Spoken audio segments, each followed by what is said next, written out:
Hello everyone, welcome back to my channel. কেমন আছো তোমরা সবাই? আশা করি সবাই খুব ভালো আছো, আমরাও খুব ভালো আছি। আজকে তোমাদেরকে জানাই শুভ জামাই ষষ্ঠী। তবে আমাদের জানো তো জামাই ষষ্ঠী নেই, কিন্তু আমার শ্বশুরবাড়িতে আর কি জামাই ষষ্ঠীর জন্য ষষ্ঠীর উপোস করতে হয়। তাই মিহুকে নিয়ে আমার প্রথম ষষ্ঠী, তাই একটু ভিডিও করে রাখলাম যাতে পরবর্তীকালে মিহুকেও দেখাতে পারবো যে ওর প্রথম ষষ্ঠী এটা ছিল, ওরও ভালো লাগবে। কিন্তু আমি ওঠার আগেই দেখছি মা সমস্ত কিছু জোগাড় কমপ্লিট করে ফেলেছে পুজোর জন্য। তাই মা যখন ফুল তুলছিল, তাই সকাল সকাল এই ফুল গাছটা দেখতে খুব ভালো লাগে, তাই আমিও একটু যে ফুল গাছের ভিডিও করে রাখলাম। আমিও মায়ের ফুল গাছের ভিডিও করতে করতে চান টান করে আসা আমার কমপ্লিট হয়ে গেছে। চান টান কমপ্লিট করে শাড়ি পরে নিলাম। অনেক দিন পর শাড়ি পরেছি, সেই মিহুর যখন 21শে হয়েছিল তখন শাড়ি পরেছিলাম, তারপর আজকে শাড়ি পরলাম অনেক দিন পর। তারপর শাড়িটা পরেই দেখছি মেহু উঠে গেছে। মেহুকে একটু সামলে মেহুকে একটু খাওয়ালাম, খাইয়ে মেহুকে একটা জামা পরিয়ে মেহুকে একটু রেডি করিয়ে নিলাম। আর মেহুকে বারবার বলছি, দেখ তোর মতো আমিও কেমন সেম কালারের ড্রেস আমাদের। ও বারবার আমার দিকে তাকাচ্ছিল। তারপর বাপি আসার পর আমি আর বাপি দুজন মিলে ছাদে গেলাম, কারণ ছাদেই আমাদের তুলসী মন্দিরটা আছে আর ওখানে ষষ্ঠী পুজোটা হবে। তাই ষষ্ঠী পুজোর জন্য ছাদে যাচ্ছি। বাপরে যা রোদ! আর বেশি কথা বলবো না, আগে পুজোটা কমপ্লিট হয়ে যাক, তারপর কথা বলবো।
এই আঁচলে কলাই দেওয়ার বিষয়টা, এটা হচ্ছে মা দেয়, ওখানে মা থাকলে মা দিত, কিন্তু এখানে মায়ের যেহেতু ষষ্ঠী নেই সেহেতু ওটা আমাকেই নিয়ে নিতে বলেছিল মা ফোন করে, যে তুই নিয়ে নিবি আঁচলে।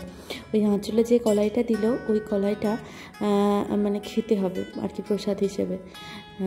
আর আগের যখন মেহু 5 মাসে যখন আমি প্রেগনেন্ট ছিলাম তখন আমার ষষ্ঠী হয়েছিল, আর মেহু হওয়ার পর এই প্রথম আমার ষষ্ঠী। তাই কিছু হয়তো ভুল ত্রুটি হলে তোমরাও আমাকে একটু ক্ষমা করে দিও, আর যদি কিছু না জানি আমাকে একটু কমেন্টে বলে দিও যে এভাবে করতে হয়, আমি পরবর্তীকালে সেভাবেই করব। তারপর পুজো কমপ্লিট করে নিচে এসে দেখি তখন মেহু খেলছে।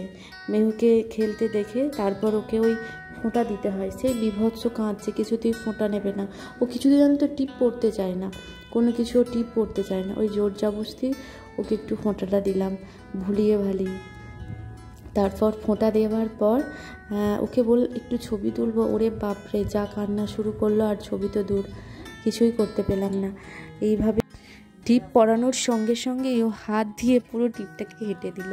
ওরা তো ছোটো, ওরা কি আর অত বোঝে।